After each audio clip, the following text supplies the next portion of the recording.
নিজের উচ্চতা মাত্র 2.5 ফুট, কিন্তু যে কাজটি সে করেছে সেটার উচ্চতা অনেক। 2.5 ফুটের রিফাত এটুআই স্মার্ট কার আবিষ্কার করে বিস্ময় বালকে পরিণত হয়েছে। তার তৈরি এই বিশেষ গাড়িটি চলবে মস্তিষ্কের সাহায্যে, আর গাড়িটি চালাতে পারবেন যে কোনো বয়সী, শারীরিক প্রতিবন্ধী বা হাত পা বিহীন মানুষ। আপনার ডিজাবেল শিশুটাই কিন্তু সম্পূর্ণ যাতায়াতটা করতে পারছে না।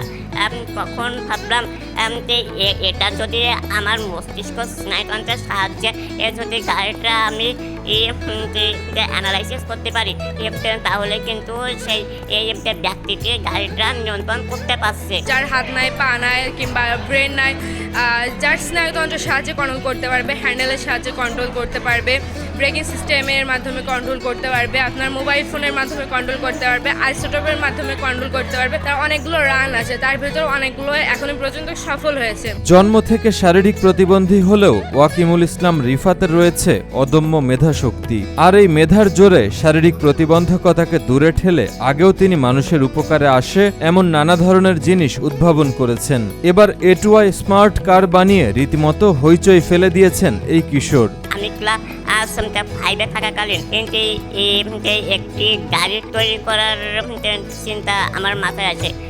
তখন আমি ভাবলাম যে আমি যে এক জায়গা থেকে আরেক জায়গায় আমার জিনিসপত্রটা নিয়ে আসতে যাবো, কিন্তু এটা তো সম্ভব হচ্ছে না। আমাকে এমন একটি গাড়ি আবিষ্কার করতে হবে যাতে আমি আমার সাধারণ যাতায়াতটা সম্পূর্ণ করতে পারি। শারীরিক প্রতিবন্ধকতাকে কোনো বাধা হিসেবে দেখতে চান না রিফাত। তার বন্ধু ও সহপাঠীরাও রিফাতের এমন সৃষ্টিতে আপ্লুত। রিফাতের ভিতরে একটা স্পেশালিটি আছে, সেটা হচ্ছে রিফাত কখনো হতাশ হয় না। ও সবসময়ই চায় যেটাই হোক সবকিছু বড় করে দেখার জন্য, ছোট জিনিস থেকেও বড় কিছু করার স্বপ্ন দেখে। ও এই পর্যন্ত অনেকগুলাই এক্সপেরিমেন্ট করেছে, তার ভিতরে এটুআই স্মার্ট কার হচ্ছে অন্যতম। এর জন্য সে অনেকগুলো পুরস্কার পেয়েছে এবং অনেক স্বীকৃতি পেয়েছে। তার আবিষ্কারে অনেক ধরনের শিশু আছে যারা অটিস্টিক ও প্রতিবন্ধী টাইপের, তাদের হচ্ছে অনেক উপকারে আসবে। তারা এটা ব্যবহার করে তারা স্বাভাবিক জীবনযাপন করতে পারবে। নিজে প্রতিবন্ধী হওয়ার কারণে অন্য প্রতিবন্ধীদের চলাফেরার বিষয়টি সহজেই অনুধাবন করেছেন রিফাত।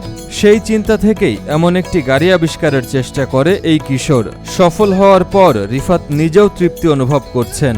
সমাজে এখন প্রতিবন্ধীদের বোঝা মনে করা হলেও রিফাতের এমন আবিষ্কার আগামীতে প্রতিবন্ধীদের স্বাভাবিক চলাচলে বড় ভূমিকা রাখবে বলে মনে করেন চৌগাছা মডেল মাধ্যমিক বিদ্যালয়ের প্রধান শিক্ষক কামাল আহমেদ। সে নিজে প্রতিবন্ধী হওয়ার কারণে সে পরিবার এবং সমাজের বোঝা হয়ে থাকতে চায় না, সেইভাবে সে তার মেধা দিয়ে এই যে এটুআই গাড়ি প্রস্তুত করেছে এবং বিভিন্ন ধরনের প্রজেক্ট উপস্থাপন করেছে।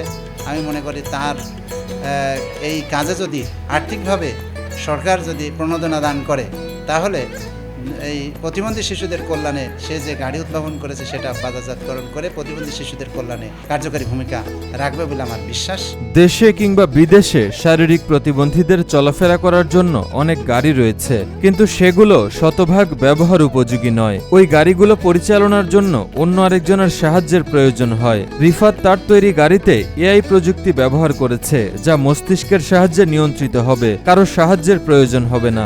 এখানে কিন্তু অন্য একটি লোকের হেল্প নিতে হচ্ছে। সে আপনার ডিজাবেল শিশুটাই কিন্তু সম্পূর্ণ যাতায়াতটা করতে পারছে না। তখন ভাবলাম যে এটা যদি আমার মস্তিষ্ক স্নায়ুতন্ত্রের সাহায্যে যদি গাড়িটা আমি অ্যানালাইসিস করতে পারি, তাহলে কিন্তু সেই ব্যক্তিটি গাড়িটা নিয়ন্ত্রণ করতে পারছে। রিফাতের বাবা একজন ক্ষুদ্র ব্যবসায়ী। 3 ভাই বোনের মধ্যে রিফাত দ্বিতীয়। 2 ফুট 8 ইঞ্চি উচ্চতার রিফাতের চলাচলের জন্য নিতে হয় অন্যের সাহায্য। এই পরিস্থিতি মোকাবেলা করতেই রিফাত এটুআই স্মার্ট কার আবিষ্কার করে। তার এই সৃষ্টিতে গর্বিত স্কুলের অন্যান্য শিক্ষকরাও। সে শারীরিক ডিসেবল হলেও তার মানসিক দক্ষতা, শক্তি অদম্য। সে আসলে হেরে যাওয়ার নয়, সে কোনো সময় হেরেও যায় না। সে সবসময় চেষ্টা করে নিজেকে পারিয়ে নেওয়ার জন্য।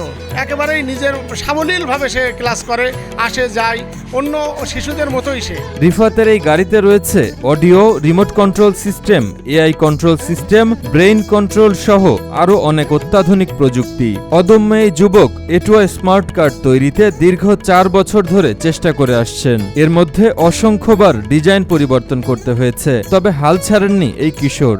আমি বিগত 4 বছর ধরে অনেক কঠোর পরিশ্রম করার পরে অনেকে প্রায় 10 থেকে 15 বার আরও বেশি ভাঙতে এসে করতে এসে তারপরে অনেক প্রোগ্রাম সেটা পাইছে এর মধ্য দিয়ে কাজ সম্পূর্ণ করার পরে ফুল 1 বছর অনেক পরিশ্রমের পর গাড়িটা এখন বাস্তবে রূপান্তরিত হয়েছে। দ্বিতীয় শ্রেণীতে পড়ার সময় রিফাত বিভিন্ন খেলনা থেকে নতুন কিছু আবিষ্কার করত।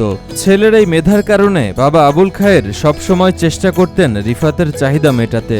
তবে আর্থিক অনটনের সংসারে ইচ্ছা থাকলেও সবসময় ছেলের চাহিদা মতো অনুষঙ্গ কিনে দিতে পারেন না। তো ওই প্রথমত ও যখন ক্লাস 2-তে পড়ে তখন থেকে ও হচ্ছে ওই হাবিজুবিটা সেটা খেলনা কাটিকুটি নিয়ে ও নাড়াচাড়া করতে করতে করতে করতে কিছু একটা আবিষ্কার করার চেষ্টা করে। আস্তে আস্তে আস্তে আস্তে ও দেখে যে অনেক সময় অনেক বড় বড় কিছু আবিষ্কার করে।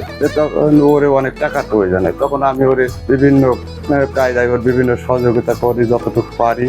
আসলে ওর যতটা চাহিদা অতটা তো আমার যে ইনকাম, তারপরে বিশেষ করে ওর চাহিদা পূরণ করা আমার দ্বারা আসলে সম্ভব হয় না। যশোরের চৌগাছা মডেল প্রাথমিক বিদ্যালয়ের 10ম শ্রেণীর বিজ্ঞান বিভাগের ছাত্র রিফাত এখন সরকারি সহযোগিতা নিয়ে দেশের প্রতিবন্ধী মানুষদের জন্য এই গাড়িটি ব্যবহার উপযোগী করতে চায় এই ক্ষুদে বিজ্ঞানী। আমি যদি কোনো সরকারি সহযোগিতা পেয়ে থাকি, যদি আমি আশা করি যাতে পাই, তাহলে গাড়িটাকে আমি ডেভেলপ করতে পারবো এবং মাঠ পর্যায়ে অর্থাৎ সর্বস্তরের জনগণের জন্য ব্যবহারের উপযোগী করতে পারবো। রিফাতের এটুআই স্মার্ট কার্ড তৈরিতে এ পর্যন্ত খরচ হয়েছে 70 থেকে 80 হাজার টাকা। গাড়িটিকে পূর্ণাঙ্গ রূপ দিতে আরও 80 হাজার থেকে 1 লাখ টাকা প্রয়োজন। ছেলের স্বপ্ন বাস্তবায়নে সরকারের সংশ্লিষ্ট দপ্তরের সহযোগিতা কামনা করেছেন রিফাতের বাবা আবুল খায়ের। ও প্রথমত একটা ছোট্ট একটা ক্যাটালগ তৈরি করে, যে ক্যাটালগটা এই আপনারা দেখছেন, এই ক্যাটালগটা প্রথমে তৈরি করলো, করার পরে এটার থেকে ও বড় করে রূপ দিল। তো ওইটার থেকে সাকসেসফুল হওয়ার পরেই তো বড় করে রূপ দিল। ওই গাড়িটা প্রায় 80 হাজার টাকার কাছাকাছি খরচ। এখন ওর আরো চিন্তা ভাবনা আছে, ওতে আর 2টো ক্যাটাগরিতে ও যোগ দিবে। সেটা হচ্ছে আপনার রিমোট কন্ট্রোলে চলবে এবং হচ্ছে ওই গাড়িটা আপনার ব্রেন কন্ট্রোলারে চলবে। তাতে এখনো প্রায় গাড়ি 3 লাখ টাকা খরচ আছে। তাই এটা আমার দ্বারাই ওই অর্থ যোগান দেওয়া সম্ভব হচ্ছে না বলে গাড়িটা এখনো কমপ্লিট করতে পারিনি। তো ওই গভর্নমেন্ট বা কোনো হৃদয়বান ব্যক্তি, কোনো আপনার মিডিয়া যদি ও সহযোগিতা করে তাহলে আমি আন্তরিকভাবে খুশি হব। শত প্রতিকূলতার মধ্যেই রিফাত তার উদ্ভাবনী কাজ চালিয়ে যাচ্ছে। এখন প্রয়োজন পৃষ্ঠপোষকতা। মেধাবী এই কিশোরের যে কোনো প্রয়োজনে উপজেলা প্রশাসনের সহযোগিতার আশ্বাস দেন যশোরের চৌগাছা উপজেলা নির্বাহী কর্মকর্তা সুস্মিতা সাহা। শত প্রতিকূলতার মধ্য দিয়েই তার যে উদ্ভাবনী শক্তি সেটাকে বাঁচিয়ে রাখার চেষ্টা করছে। তার যে অদম্য চেষ্টা এবং পরিশ্রম সেটা আমাদের নজরে এসছে। সে তার প্রতিভা স্বাক্ষরও ইতিমধ্যে রেখেছে।